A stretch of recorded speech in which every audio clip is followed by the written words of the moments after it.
পর্যন্ত আল্লাহ রাব্বুল আলামিন প্রত্যেকটা হরফের মধ্যে আমার নবীর প্রশংসা, প্রত্যেকটা হরফের মধ্যে আমার নবীর নাম, প্রত্যেকটা হরফের মধ্যে আল্লাহ রাব্বুল আলামিন আমাদের নবীর গুণগান দিয়া পুরো কুরআন সাজাইয়া দিয়েছে। কেমন করে আরবি 29টা হরফের মধ্যে আমার নবীর নাম, আলিফ থেকে নিয়ে ইয়া পর্যন্ত আমার নবীর নাম প্রত্যেক অক্ষরে কেমনে দেখবেন তো আপনারা আমার সাথে বলেন, প্রথম অক্ষর কি আলিফ? আলিফ কিনা? আলিফের দিকে যদি লক্ষ্য করেন তাহলে আলিফের দিকে লক্ষ্য করে আলিফকে সামনে আনলে আলিফ দ্বারা আল্লাহ বোঝান আহমদ। আলিফ দ্বারা কি? আহমদের প্রথম অক্ষর আলিফ আছে কিনা? নাই। আহমদ মানে কি? আহমদ আমার নবীর নাম। আহমদ মানে অধিক প্রশংসিত। অধিক প্রশংসিত তার চাইতে আর কোন প্রশংসিত কেউ আমাদের প্রশংসা, আমরা যদি কোনো ভালো কাজ করি আমাদের প্রশংসা আমাদের দুনিয়ার জমিনে করে না আসমানে কোনো মানুষ করে? আমার নবীর প্রশংসা শুধু দুনিয়ার মধ্যে না, শুধুমাত্র জমিনের মধ্যে না, আসমানের মধ্যে চলে, বাতাসের মধ্যেও চলে, এমনকি আরশের মধ্যেও মহান মালিক আমাদের নবীর প্রশংসা করে। শুধুমাত্র আমার মায়া আমার নবীর প্রশংসা শুধু মানুষ নয়, জিন জাতি নয়, শুধু ফেরেশতা নয়, সব নবীগণ করে গেছেন। এমনকি মহান রব্বুল আলামিন করেন। শুধু কোরআনের মধ্যে আমার নবীর প্রশংসা না, শুধু তাওরাতের মধ্যে আমার নবীর প্রশংসা না, শুধুমাত্র জমিনের মধ্যে আমার নবীর প্রশংসা না, শুধুমাত্র ইনজিলের মধ্যে আমার নবীর প্রশংসা না, আসমানি সব কিতাব এবং সবগুলি সহিফার মধ্যে মহান আল্লাহ আমাদের নবীর প্রশংসা করেছে।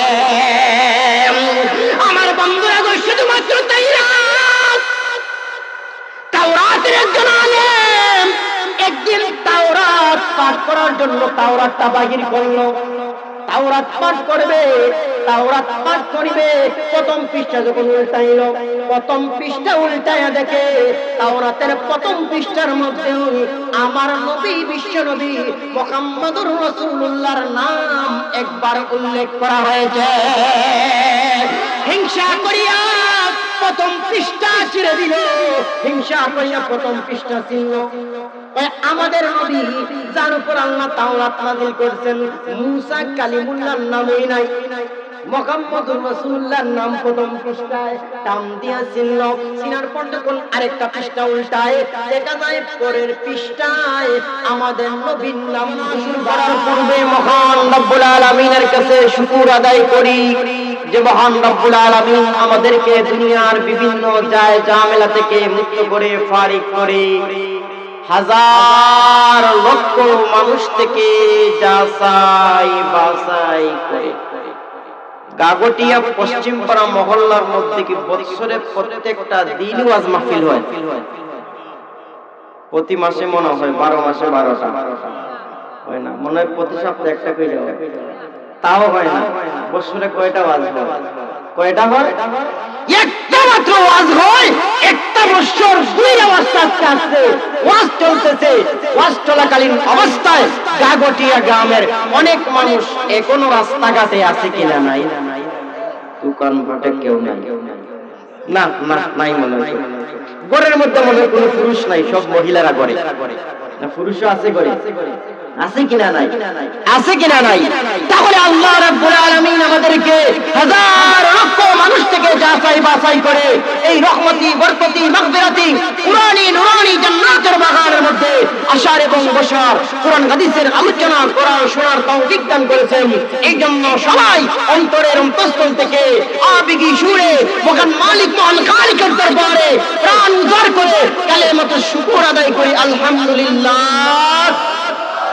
আর একটু শুনে বলি আলহামদুলিল্লাহ। অপারেটর ভাই ভিতরের সাউন্ডটা একটু বাড়াইয়া দেন, ভিতরের বাইরে লাগা, আমাদের কানে যাতে আওয়াজটা বেশি করে আসে। আসুন আমার ভাইরা, এই গাগটিয়া গ্রামের মধ্যে কয় হাজার ভোট আমার জানা নাই, কয় হাজার মানুষের বসতি, তবে অনুমান করে বলতে পারি এই গ্রামের মানুষের তুলনায় আমরা 100 ভাগের 1 ভাগও না। কি কোন আপনারা? এতে তো মানুষ রাস্তাঘাটে কেউ করে কেউ বাড়িতে, আমরা যে অল্প সংখ্যক মানুষ বসে আছি সামান্য শীতের মধ্যে, শীত তো প্রায় বিদায়, এরপর তো আছে এই শীতের মধ্যে আমরা যে বসে আছি, আমাদের লাভ হবে নাকি ক্ষতি হবে? লাভটা যে হবে অল্প লাভ হবে নাকি বেশি লাভ হবে?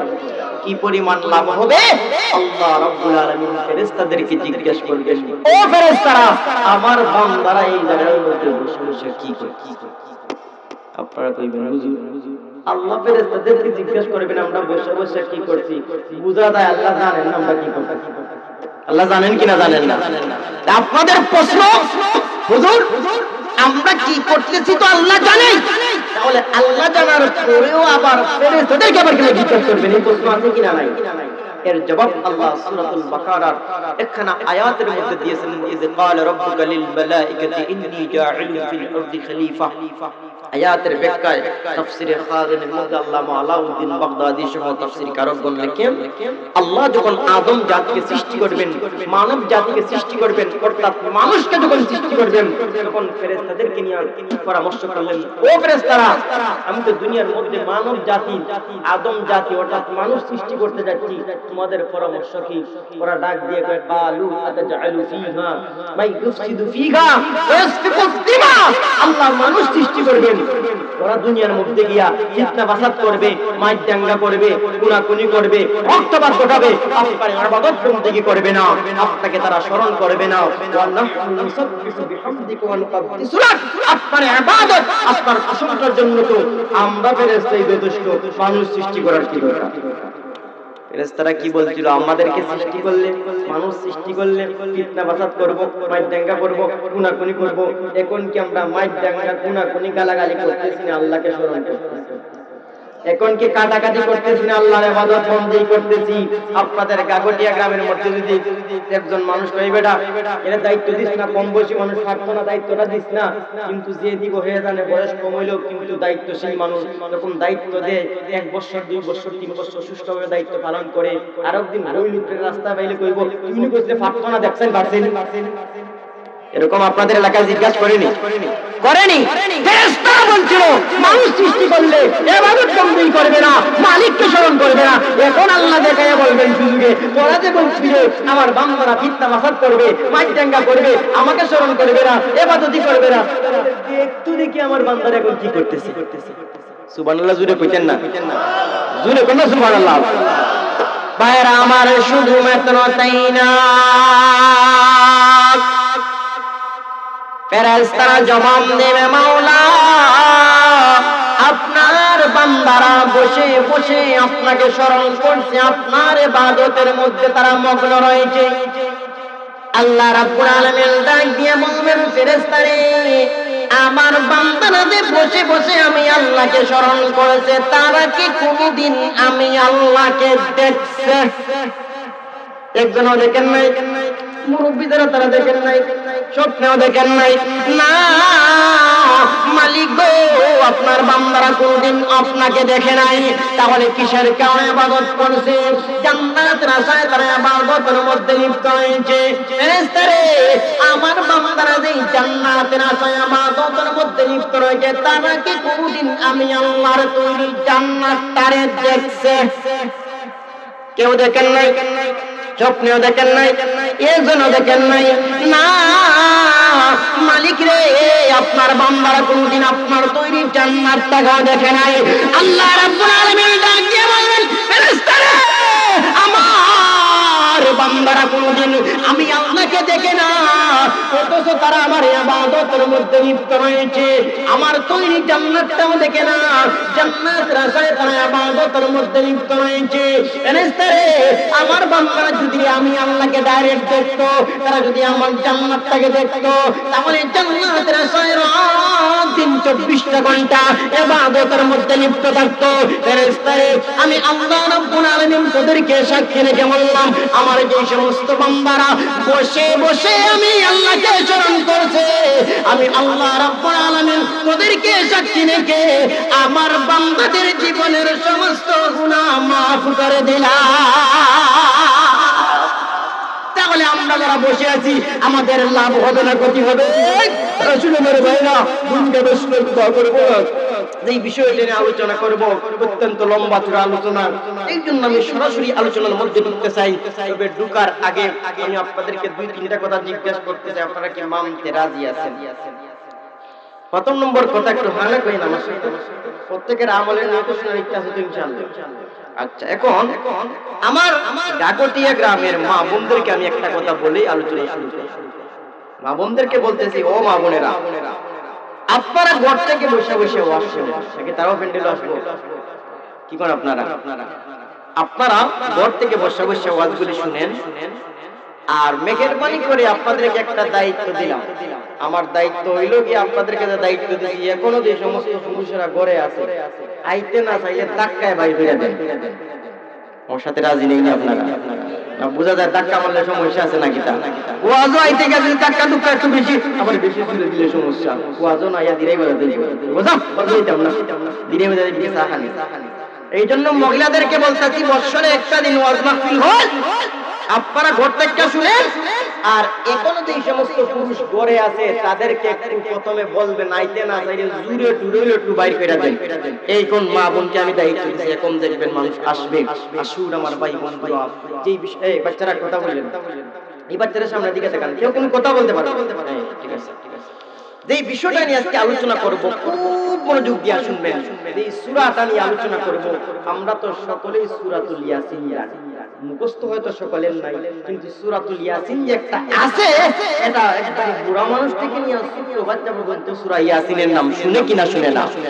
এই জন্য এই সূরাতুল ইয়াসিনটা কি, এত গুরুত্বপূর্ণ সূরাটা কি, এই সূরা নিয়ে আজকে সংক্ষিপ্তভাবে কিছু আলোচনা করব। কিছু তাফসীরি বিষয় যদি আলোচনা করি, আপনারা মনোযোগ সহকারে শুনবেন তো ইনশাআল্লাহ। পরে না আবার আপনারা কোনো কিছু দেখে ওদের মধ্যে ঘটনা কয় না, আজকে দেয়া যায় লম্বা লম্বা ঘটনা।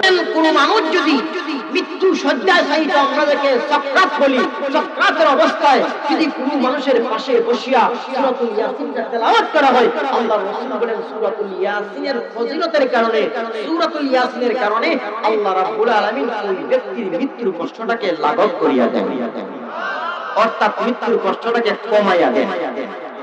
শুধুমাত্র তাই নয়, অসংখ্য গণিত হাদিস এই সূরার ফজিলত সম্পর্কে আল্লাহর রাসূল অন্য হাদিসের মধ্যে বলেন, যারা একবার সূরাতুল ইয়াসিন তেলাওয়াত করবে, আল্লাহ রাব্বুল আলামিন তাদেরকে 10 খতম কোরআনের সওয়াব দান করবেন। এখন আমরা তরজমা প্রথমে শুনি। প্রথমে আল্লাহ বলেন ইয়াসিন, এটা হলো প্রথম আয়াত। ইয়াসিন অর্থ ইয়াসিন। 2 নম্বর আয়াত হলো, এর মধ্যে তো পেশ উল্টা পেশ কিচ্ছু নাই, জবরদস্ত নাই।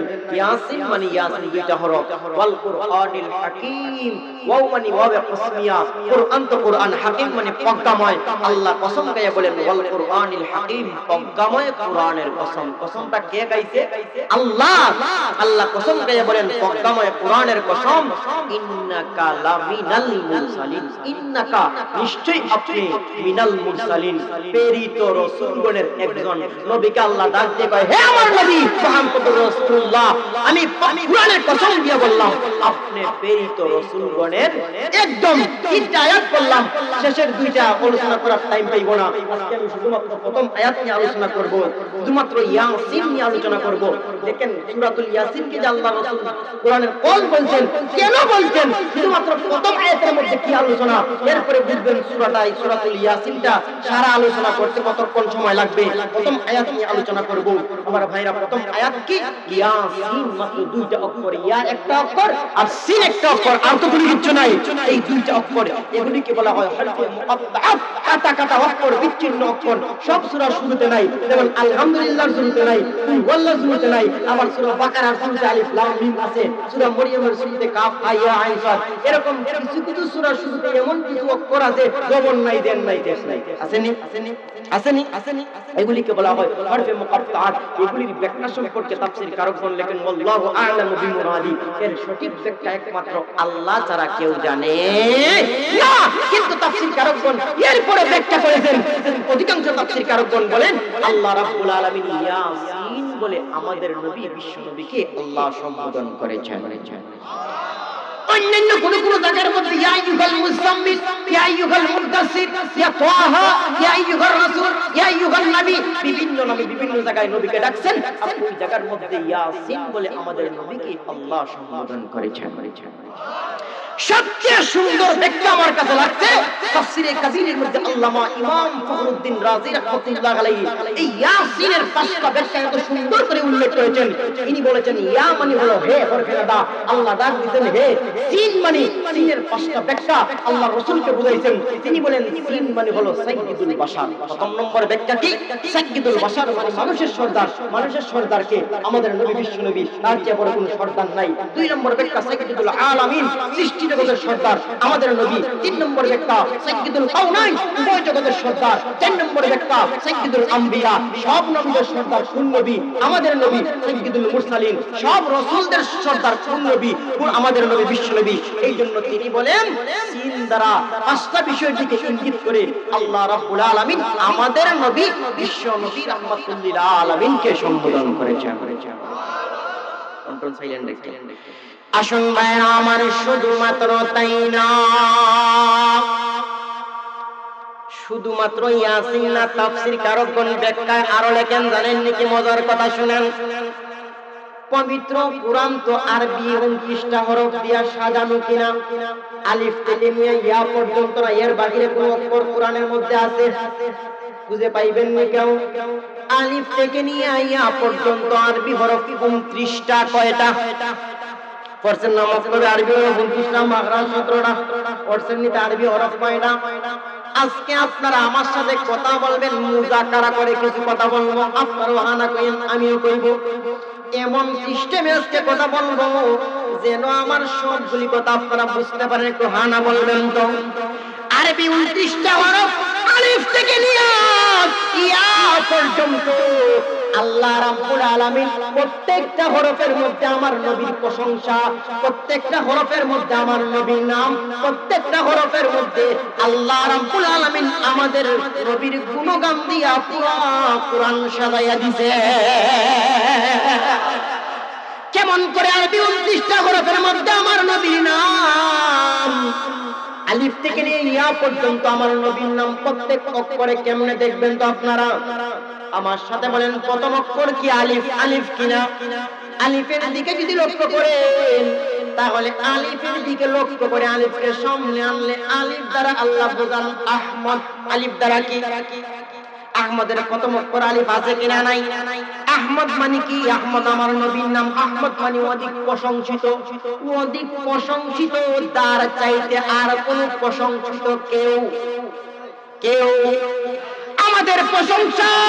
আমরা যদি কোনো ভালো কাজ করি আমাদের প্রশংসা আমাদের দুনিয়ার জমিনে করে না আসমানে কোনো মানুষ করে? আমার নবীর প্রশংসা শুধু দুনিয়ার মধ্যে না, শুধুমাত্র জমিনের মধ্যে না, আসমানের মধ্যে চলে, বাতাসের মধ্যেও চলে, এমনকি আরশের মধ্যেও মহান মালিক আমাদের নবীর প্রশংসা করে। শুধুমাত্র আমার মায়া, আমার নবীর প্রশংসা শুধু মানুষ নয়, জিন জাতি নয়, শুধু ফেরেশতা নয়, সব নবীগণ করে গেছেন। এমনকি মহান রব্বুল আলামিন করেন। শুধু কোরআনের মধ্যে আমার নবীর প্রশংসা না, শুধু তাওরাতের মধ্যে আমার নবীর প্রশংসা না, শুধুমাত্র জবুরের মধ্যে আমার নবীর প্রশংসা না, শুধুমাত্র ইনজিলের মধ্যে আমার নবীর প্রশংসা না, আসমানি সব কিতাব এবং সবগুলি সহিফার মধ্যে মহান আল্লাহ আমাদের নবীর প্রশংসা করেছে। আমার বন্ধুরা গো, শুধুমাত্র তাই না, তাওরাতের একজন আলেম একদিন তাওরাত পাঠ করার জন্য তাওরাতটা বাহির করলো। তাওরাত পাঠ করবে, তাওরাত পাঠ করিবে।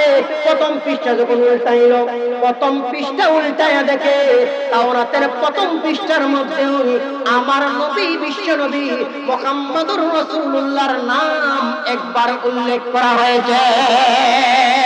হিংসা করিয়া প্রথম পৃষ্ঠা ছিঁড়ে দিল, হিংসা করিয়া প্রথম পৃষ্ঠা ছিঁড়ল। আমাদের নবী যার উপর আল্লাহ তাওরাত নাযিল করেছেন, মুসা কালিমুল্লাহর নামই নাই, মুহাম্মদুর রাসূলুল্লাহর নাম প্রথম পৃষ্ঠায় টান দিয়া ছিল। সিনার পর যখন আরেকটা পৃষ্ঠা উল্টায় দেখা যায় পরের পৃষ্ঠায় আমাদের নবীর নাম দুইবার টান দিয়ে যখন আমার মায়া পরের পৃষ্ঠা ছিল, পরে যখন উল্টাইলো দেখে ত্রিফল মানে তিনবার। এরপরে উল্টায় দেখে চাইবার চলতেই থাকে, ছিঁড়তেই থাকে। এরকম দেখে ছিঁড়েও নবীর নাম শেষ হয় না, দৌড় দিয়া চলে গেলেন একজন বড় তাওরাতের আলিমের কাছে। যেমন আমি একজন কোটাই মদর আলিম, খানসা হুজরত আলিম, তাহলে এই দুই আলিমের মধ্যে পার্থক্য আছে কিনা নাই? আর যখন কোন জিনিসের মধ্যে আমরা যখন পারি না, দৌড় দিয়ে দুর্গাপুর যাই কিনা যাই না, খানসা হুজুরের কাছে যাই কিনা যাই না, ওই ছোট্ট আলিম তাওরাতটা নিয়ে দৌড় দিয়ে একজন বড় তাওরাতের আলিমের কাছে চলে গেল। ডাক দিয়ে বলল, ও তাওরাতের বড় আলিম রে, আমি তাওরাত পড়লাম রে, দেখি তাওরাতের প্রথম পৃষ্ঠায় মুহাম্মদ নবীর নাম, পরের পৃষ্ঠা আমি যখন ছিলাম পরে আবার দুইবার, এইটাও ছিলাম আবার দেখলাম চারবার, করতে করতে যত যাই নবীর প্রশংসা বাড়ে, নবীর গুণগান বাড়ে, এরকম চিত্তেছে আরো কতক্ষণ চিনব। বড় আলেম ডাক দিয়ে কইলে, সুবহানে মুহাম্মদ নবীর নাম তাওরাত থেকে শেষ করতে পারবে না, তাওরাত জবুর ইনজিল পুরাটাই নবীর প্রশংসা। তুমি তাওরাত ছিঁড়তে ছিঁড়তে ছিঁড়তে ছিঁড়তে পুরো তাওরাত শেষ হয়ে যাইবে, এরপরেও মুহাম্মদ নবীর নাম তাওরাত থেকে শেষ করতে পারবে না। এই জন্য আমার মায়েরা আলিফের দিকে যদি লক্ষ্য করেন, আলিফকে যদি সামনে নেন, তাহলে আমার নবী কি? আহমদ বলেন না, আমার নবী কি? আমার নবী আহমদ। এই জন্য আহমদ মানে কি অধিক প্রশংসিত, আমার নবীর চাইতে আর প্রশংসিত মানুষ কেউ আছেন? আরো জোরে কোন আছেন? বায়ের দিকে যদি লক্ষ্য করেন, আলিফের বলে বা কিনা? আজকে আপনাদেরকে বক্তব্য পড়ছেন তো আলিফ বা, আজকে আলিফ বার মধ্যে নবীর কি প্রশংসা আজকে বুঝাই দিব। আলিফের পরে হইল বা, বায়ের দিকে যদি লক্ষ্য করেন, আমার নবী হলেন বাশীর। বাশীর মানে হলো সুসংবাদ দেনেওয়ালা, বাশীরা ওয়া নাযীরা। আল্লাহ নতুন মানুষকে সুসংবাদ দিয়েছেন, মান ক্বালা লা ইলাহা ইল্লাল্লাহ দাখালাল জান্নাহ। যদি ঈমান আনো তাহলে জান্নাতের মধ্যে যাইবে। তাহলে আমাদের নবী মানুষকে সুসংবাদ দিবেন কিনা দেন নাই? আর যেরকম এই জন্য নবী হলেন বাশীর। বাশীর মানে হলো সুসংবাদ দেনেওয়ালা। আপনারা তার দিকে যদি লক্ষ্য করেন, তাহলে আমার নবী হলেন তাকী। তাকী হলো সবচেয়ে বড় মুত্তাকী। আল্লাহর রাসূলের চাইতে পৃথিবীর মধ্যে কেউ বড় মুত্তাকী ছিল না। আরো জোরে কোন ছিল না? আমার বন্ধুরা গো, শুধুমাত্র তাই না,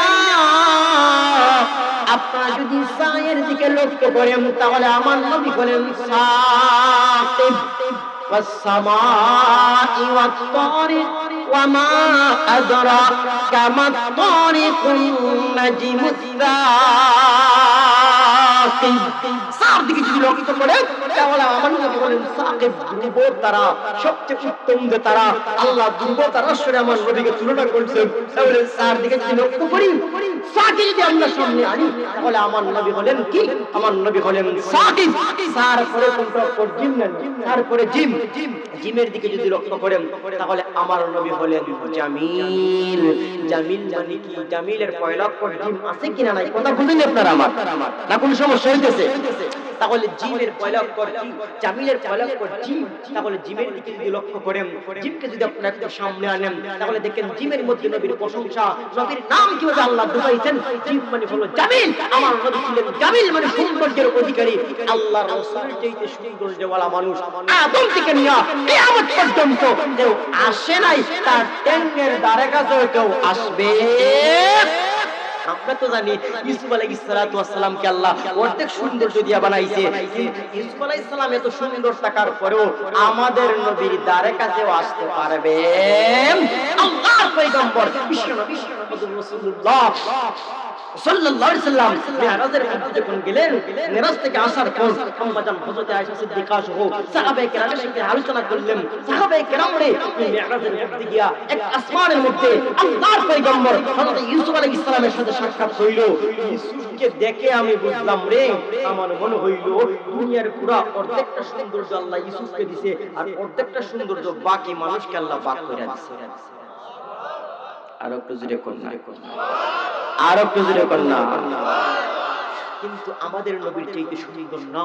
আমার বন্ধুরা, ইউসুফ আলাইহিস সালাম কেমন সুন্দর ছিলেন, আমাদের নবী কেমন সুন্দর ছিলেন আমার ভাইরা। সূরাতুল ইউসুফের ব্যাখ্যায় ওয়াকাত্তানা আইদিয়াহুন্না কুলনা হাশা লিল্লাহ, ওই আয়াতের ব্যাখ্যায় তাফসীর কারক লিখেন, যখন ইউসুফ আলাইহিস সালাতু কথা বললেন, আরে ভাইরা কথা বললেন ইউসুফ আলাইহিস সালাতু ওয়াস সালামকে যখন মনে আছে আপনাদের কিছু ঘটনা শুনছেন মনে হয় আগে, ইউসুফ আলাইহিস সালাতু ওয়াস সালামের সাথে অবৈধ কাজে লিপ্ত হওয়ার জন্য জুলাইখা যে চক্রান্ত করছিল, এর পরবর্তীতে জুলাইখার বান্ধবী জুলাইখা, ও জুলাইখা তোর যদি এমন কাজের ইচ্ছাই ছিল, কত ধনী ধনী লোকের ফুলা আছে, কত ধনী ধনী লোকের ফুলা আছে, হ্যান্ডসাম আছে, কত ধনী ধনী বংশীয়াল মানুষ আছে, তুই পারলে গোলামের সাথে করতে, তোর জামাই মিশরের বাজার থেকে কিনে আনছে, ওর সাথে তুই করতে পারলে।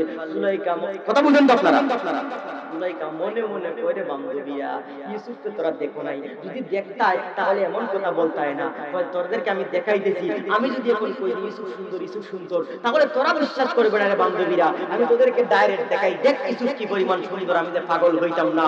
তখন বান্ধবীদের জন্য একটা দাওয়াতের আয়োজন করলো, দাওয়াতের আয়োজন আমার কথা বানানো কথা না, এটা কোরআনের কথা, তাফসীরি কথা। দাওয়াতের আয়োজন করলো, দাওয়াতের আয়োজন করিয়া খাওয়া দাওয়া যখন শেষ হইল, প্রত্যেক বান্ধবীর হাতে একটা কইরা ফল দিল, একটা কইরা চাকু দিল, চাকু দিয়ে বলল তোমরা যার দিলে ফল যার দিয়ে কাটতে খাও। যখন তারা কাটতে শুরু করলো ফল, এই মুহূর্তের মধ্যে ডাক দিল, ইউসুফ তুমি ঘরের মধ্যে আসো। যেই মাত্র ইউসুফ ঢুকলেন, ইউসুফ ঘরের মধ্যে ঢোকার সঙ্গে সঙ্গে মহিলা মেয়ে সবাই ইউসুফের দিকে তাকাইলো, চোখের ফাঁকি আর মারে না, এমন সুন্দর রে জিন্দেগিতে কোনদিন দেখে নাই, হাদা মালাকুন কারীম, ওই সম্পর্কটা ফেরেশতা কোনো মানুষ না। যখন তাকাইলো, তাকাইতে তাকাইতে এই দিক দিয়ে তারা ফল কাটতেছে, ইউসুফের দিকে তাকাইতেছে, এরকম প্রত্যেকটা মহিলা তারা ফল না খাইয়া ইউসুফের সৌন্দর্যে মুগ্ধ হইয়া তারা প্রত্যেকে যার যার হাত কাটতে শুরু করলো। আরো জোরে বলুন সুবহানাল্লাহ। আমার বন্ধুরা শুধুমাত্র তাই না,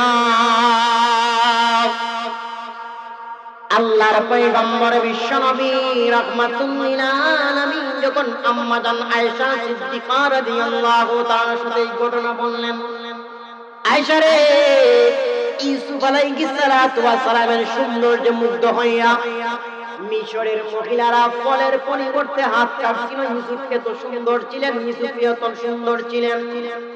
আম্মা জান আয়েশা সিদ্দিকা রাদিয়াল্লাহু তাআলা ডাক দিয়ে বললেন, ইয়া রাসূলুল্লাহ, ইয়া হাবিবাল্লাহ, ও আল্লাহর পয়গম্বর, ইউসুফ আলাইহিস সালামের সৌন্দর্যে মুগ্ধ হইয়া মিশরের মহিলারা হাত কাটছিল গো নবীজি। যদি কই ইউসুফের জায়গায় ইউসুফ না হইয়া গো নবী আপনি হইতেন, তাহলে ইউসুফের সৌন্দর্যে মুগ্ধ হইয়া মিশরের মহিলারা হাত কাটছিল, আর যদি আপনি হইতেন গো নবীজি, তাহলে মহিলারা হাত না কাটিয়া তারা হাতের পরিবর্তে প্রত্যেক মহিলা তাদের কলিজা পর্যন্ত কাটিয়া দিত। আর জোরে কন্যা সুবহানাল্লাহ। নবীজির সাহাবী জান্নাত হযরতে জাবির রাদিয়াল্লাহু তাআলা কোন হাদিস বর্ণনা করেছেন। জাবির রাদিয়াল্লাহু তাআলা বলেন, একদিন পূর্ণিমার চাঁদ, পূর্ণিমার রাতে আমি বিশ্বনবী রাহমাতুল লিল আলামিনকে নিয়ে আমি রাতের অন্ধকারে বের হইলাম। তবে রাতটা অন্ধকার না, পূর্ণিমার রাত অন্ধকার থাকেনি। আর জোরে বল, আলোকিত হয় কিনা হয় না। পূর্ণিমার রাতের মধ্যে আল্লাহর পয়গম্বর বিশ্ব নবী রাহমাতুল লিল আলামিনকে নিয়ে বের হইলাম। বের হওয়ার সঙ্গে সঙ্গে এই পূর্ণিমার চাঁদটা খুব বড় ছিল, জঞ্জল করছিল। আমি একবার পূর্ণিমার চাঁদের দিকে তাকাই, একবার রাহমাতুল লিল আলামিনের চেহারার দিকে তাকাই, একবার পূর্ণিমার চাঁদের দিকে তাকাই, একবার পূর্ণিমা আল্লাহর রাসূলের চেহারার দিকে তাকাই। অনেক কম তাকাইলেন, একবার চাঁদের দিকে তাকান, একবার নবীর দিকে তাকান। অনেক কম তাকানোর পর ওয়াল্লাযী নাফসি বিয়াদিহি, আল্লাহর কসম দিয়ে বললেন, যার হাতে আমি জাবিরের জান, ওই দুনিয়ার মানুষ একবার আমি আল্লাহর পয়গম্বর বিশ্বনবী রাহমাতুল লিল আলামিনের চেহারার দিকে তাকাইলাম, আরেকবার পূর্ণিমার চাঁদের দিকে তাকাইলাম, আবার চাঁদের দিকে তাকাইলাম, আবার নবীর চেহারার দিকে তাকাইলাম। এরপরে আল্লাহর কসম দিয়ে কই দুনিয়ার মানুষ রে, আমার বিশ্বনবী চেহারা মুবারক পূর্ণিমার চাঁদের চেয়ে হাজার হাজার গুণ বেশি সুন্দর। আর জোরে কন্যা সুবহানাল্লাহ। শুধুমাত্র তাই না, এরা আমার ভাইয়া, আম্মা জান আয়েশা সিদ্দিকা রাদিয়াল্লাহু তাআলা বলেন, আল্লাহর রাসূল যখন ঘরে আগমন করতেন রাতের বেলা, সৌন্দর্যের কারণে ঘরটা এমন আলোকিত হইতো, আমি সুইয়ের ছিদ্র দিয়া সুতা ঢুকাইতে পারতাম। আরো একটু জোরে কোন, আরো জোরে কোন। আল্লাহর পয়গম্বর বিশ্বনবী রাহমাতুল লিল আলামিন একদিন ঘরের মধ্যে নাই, আমি সেলাই করতেছি, বাতি বন্ধ হয়ে গেল, অন্ধকার হয়ে গেল, সুইটা আমার হাত থেকে পড়ে গেল, সুই খুঁজে পাই না, সুই খুঁজে পাই না, বাতি জ্বালাইব সেই পরিমাণ তৌফিক নাই, কিন্তু সুই তো খুঁজে পাই না, কোন জায়গায় সুই পড়লো। হঠাৎ করে রাহমাতুল লিল আলামিন আমার ঘরের মধ্যে আসলেন, সঙ্গে সঙ্গে ঘরটা আলোকিত হয়ে গেল, দেখলাম সুইটা আমার সামনে জমিনের মধ্যে পড়ে আছে। আমার ভাই বন্ধুরা, আল্লাহর পয়গম্বর বিশ্বনবী রাহমাতুল লিল আলামিন কেমন সুন্দর ছিলেন, কেমন সুন্দর ছিলেন। নবীর সৌন্দর্যে মুগ্ধ হইয়া অনেক অনেক লক্ষ লক্ষ শায়ররা শের লিখছেন, কিনা লিখছেন না? আরো জোরে কোন। শের লিখছেন মদিনার একজন কবি, যেই কবির নাম হযরত হাসান রাদিয়াল্লাহু তাআলা আনহু। তিনি বলেন আহসানু মিন কালাম তালিদিন নিসা, এরকম লম্বা একটা শের লিখছেন। এরপরে শুধুমাত্র তাই নয়, আরেকজন কবি বলেন ইয়া সাহিবাল জামাল, ইয়া সাহিবাল জামাল, ইয়া সাইয়্যিদাল বাশার মিন ওয়াজহিকাল মুনির লাকাদ নাওয়ারাল কমার লা ইউমকিনু সানা কামা কানা হাক্কুহু বা'দা খুদা বুজুর্গ তুহি কিসসা মুখতাসার। আমার বন্ধুরা, শুধুমাত্র তাই নয়, আম্মা জান আয়েশা সিদ্দিকা রাদিয়াল্লাহু তাআলা নিজেই নবীর শানে শাল লিখছেন। তিনি বলেন লানা শামসুন ওয়ালিল আফাক শামসুন, লানা শামসুন ওয়ালিল আফাক শামসুন ওয়া শামসি আফজালু মিন শামসিস সামা ফাইন্নাশ শামসা তাতলু বাদাল ফাজরি ওয়া শামসি তাতলু বাদাল ইশা। পরে দুনিয়ার মানুষেরা, দুনিয়ার একটা সূর্য আছে রে, দুনিয়ার একটা সূর্য আছে, লানা শামসুন ওয়ালিল আফাক শামসুন, দুনিয়ার একটা সূর্য আছে, আমি আয়েশার একটা সূর্য আছে, ওয়া শামসি আফজালু মিন শামসিস সামা, দুনিয়ার আকাশের সূর্যের চাইতে আমি আয়েশার সূর্যটা বেশি দামি, আমি আয়েশার সূর্যটা বেশি উত্তম রে, আমার আয়েশার, আমি আয়েশার সূর্যটা বেশি উত্তম। তাই শামসা তাতলু বাদাল ফাজরি, দুনিয়ার সূর্য উদিত হয়ে রে দুনিয়ার জমিনের মধ্যে ফজরের নামাজের পর সূর্য উঠে কিনা উঠে না? আরো যেরকম দুনিয়ার সূর্য ফজরের নামাজের পরে পৃথিবীর পূর্ব দিকে উদিত হয়, ওয়া শামসি তাতলু বাদাল ইশা, আর আমার সূর্য বিশ্বনবী রাহমাতুল লিল আলামিন এশার নামাজের পরে আমি আয়েশার পরে উদিত হইয়া না। আরো জোরে কন্যা সুবহানাল্লাহ। এই জন্য আমার ভাইরা,